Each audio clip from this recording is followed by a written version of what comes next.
Welcome back, everybody. Now, pianist, lecturer and performer Maxwell Baloyi's journey in the music industry reflects dedication, passion and a desire to connect through authentic storytelling.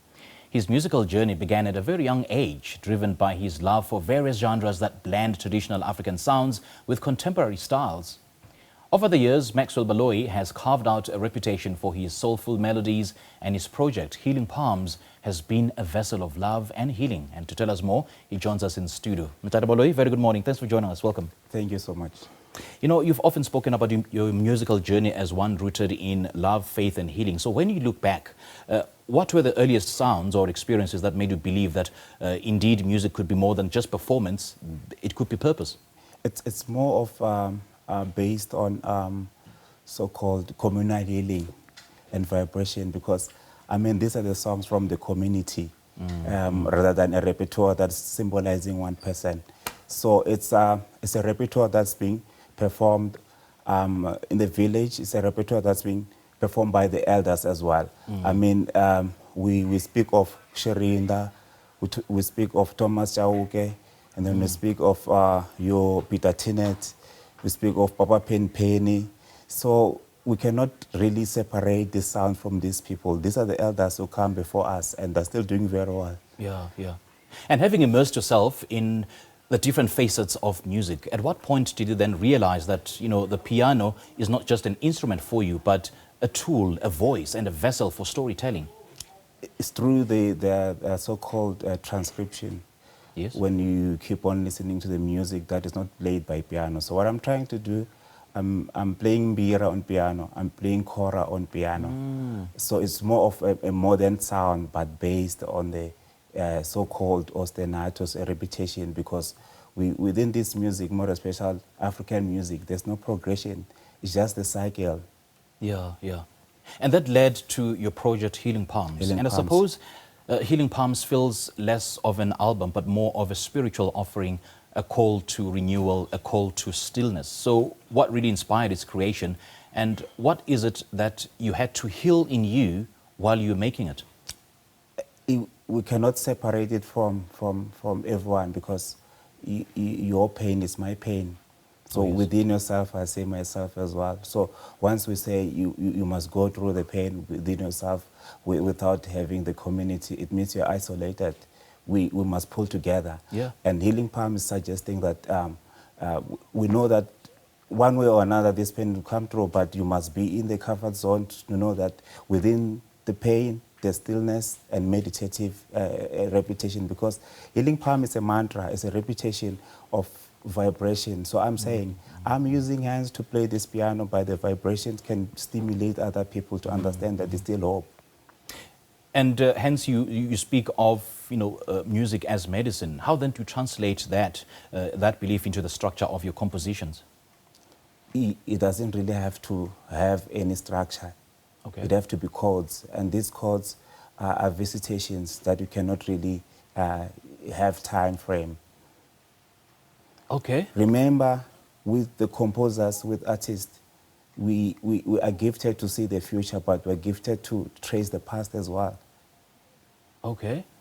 It doesn't have a formal learning or a formal training. It's just the visitation, because we are the prophets of the future and we see the future through this composition. So it transcends far beyond music as a craft.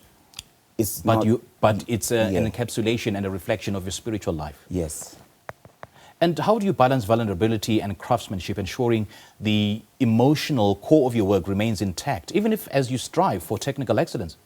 You just have to be calm, and you have to stay on a lane. And you have to make sure that you have elders that are around you, because for each and every journey that we're going through, more especially in this so-called art space, you need somebody to mentor you, you need somebody to guide you. And I mean, they've walked this path before. But then speaking of musical mentorship and guidance, what conversations or emotions do you hope Healing Palms then will awaken in people, awaken in your followers and you know, the consumers of your music?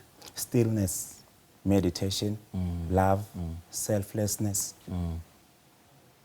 Okay. Now, Mr. Baloy, as a lecturer, you straddle two worlds. I mean, the structured world of academia and the intuitive, emotional world of artistic expression. How do you bridge those realms in your teaching? By dissolving the structure of teaching. How so? As much as there's a structure and the syllabus, you cannot separate yourself from what's happening because it's not performative. So you don't tend to be an artist and then later on it's a hobby. Yeah. I don't know if you get me. So maybe if you can expand a little bit more. So I cannot separate what I'm playing outside to the normal intervention when it comes to school. So I have to have a way of having this syllabus encapsulated or merged with what I'm doing outside, as much as you have to like follow this structure. Got you. Yeah. And just considering that so many young musicians struggle between the pool of commercial success and the pursuit of authenticity, right? So how then do you guide your students towards developing an artistic voice, that's honest and even more sustainable? There's no commercial at all. What do you mean? Things that tend to be commercial, it's a repetition of something. So you disagree that there's some students who pursue music for commercial purposes and then there are those who pursue music simply because it is who they are? I'm dissolving the word commercial because, I mean, if we repeat one and the same thing, it tends to be popular. Therefore, there's nothing that's commercial.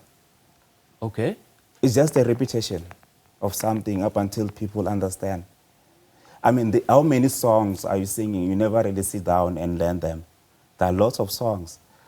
But you've been listening to this song each and every time when you drive.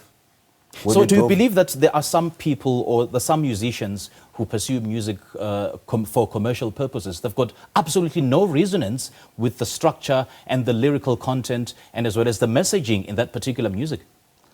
They are doing their part. They are doing their part. Okay. Okay, you got me there. And then what then do you think institutions of music education in South Africa could do better in terms of nurturing not just performance, but thinkers? I think they must introduce philosophy as well. And again, we must have teachers who never really went through this process of formal learning. Why am I saying that? Because, I mean, if we have these masters who are playing indigenous instruments, they don't have to read music. But to have them, it means we preserve the sound. And again, it's evolution. What's evolution? Always go back in order to know where we're going. All right. Maxwell Baloyi, great chatting to you. Thank you. Enjoy this conversation. Thank you so much. Well, Maxwell Baloyi talking to us about his journey in the South African live music scene.